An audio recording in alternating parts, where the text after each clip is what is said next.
¿Qué tal? Iniciemos el análisis para este 4 de marzo de 2026, enfocado en el micro y mini Nasdaq 100. El objetivo de hoy es muy claro. Vamos a conectar todas las piezas, desde la tensión geopolítica hasta los datos económicos clave, para entender la historia que el precio nos está contando en este momento. Vamos a empezar. Todo nuestro enfoque se fundamenta en la metodología POC TraderX. Esta integra el contexto macroeconómico con la acción del precio, lo que nos permite construir un marco de trabajo objetivo y profesional, algo que es indispensable para la sesión que tenemos por delante. Antes de entrar en materia, es crucial hacer una pausa. Este análisis tiene un propósito puramente educativo.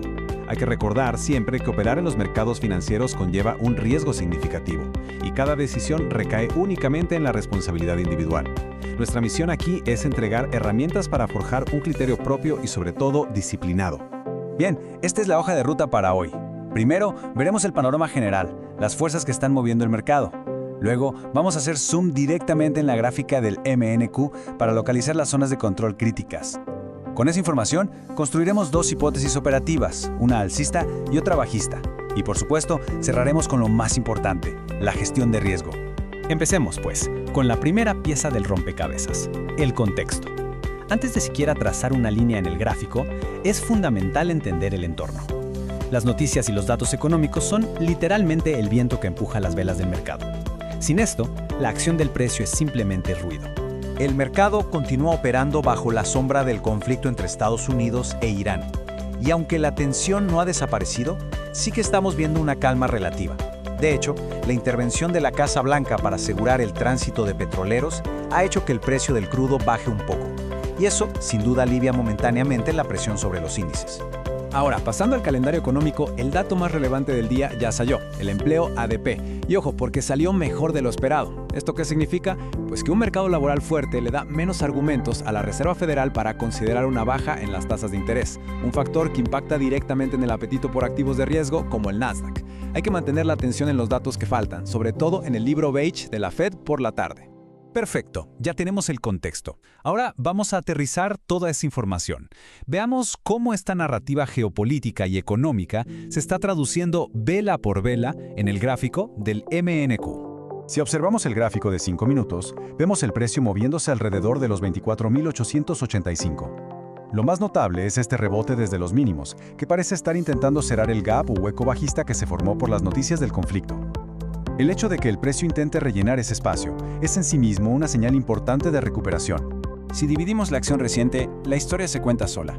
La sesión de Tokio fue más bien una pausa, una consolidación para digerir la caída. Pero la sesión de Londres, esa fue la protagonista. Marcó una clara intención alcista, recuperó niveles de liquidez importantes y, básicamente, le preparó el terreno a la apertura de Nueva York. Bien, ahora vamos a lo concreto. Identificar los niveles que realmente importan. Para eso, usamos los puntos de control, los POCs, que actúan como verdaderos centros de gravedad para el precio. Nos indican dónde es más probable que el mercado reaccione. Y aquí es donde esto se pone interesante. Fíjense en la convergencia. Los puntos de control de corto plazo, H1, M15, M5, todos se apilan en la misma zona, entre 24.820 y 24.850. Cuando tantos niveles coinciden, se crea una zona de soporte muy relevante.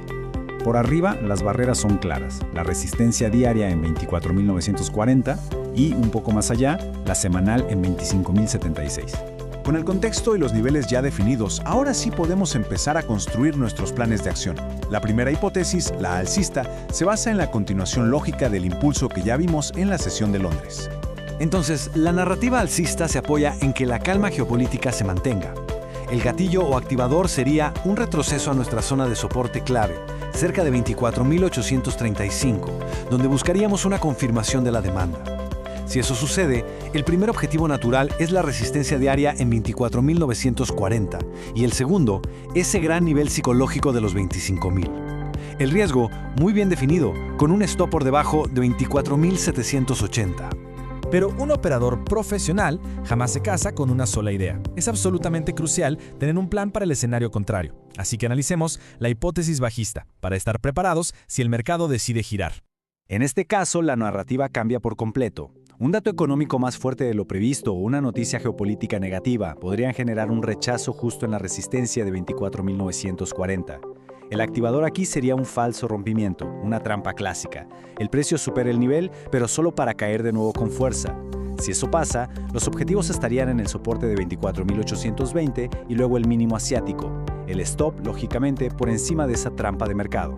Muy bien, ya hemos planteado las estrategias, pero seamos claros, nada de esto sirve sin una disciplina de hierro.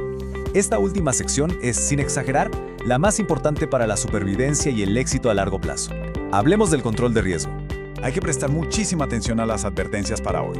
Primero, el Nasdaq es extremadamente sensible a lo que hagan los bonos y su rendimiento está al alza. Segundo, el libro beige de la Fed puede generar picos de volatilidad inesperados. Y tercero, la incertidumbre geopolítica sigue ahí.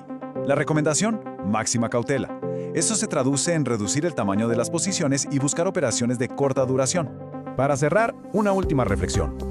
Más allá de intentar adivinar qué va a hacer el mercado, la pregunta realmente valiosa es, ¿cuál de estas dos hipótesis, la alcista o la bajista, pone a prueba los propios sesgos y la propia disciplina como operador? Ser honesto con esa respuesta es lo que al final construye la consistencia. Para continuar con este enfoque profesional y disciplinado en la formación como operadores, la invitación es a suscribirse a nuestros canales. Gracias por acompañarnos en este análisis, a operar con estrategia e inteligencia.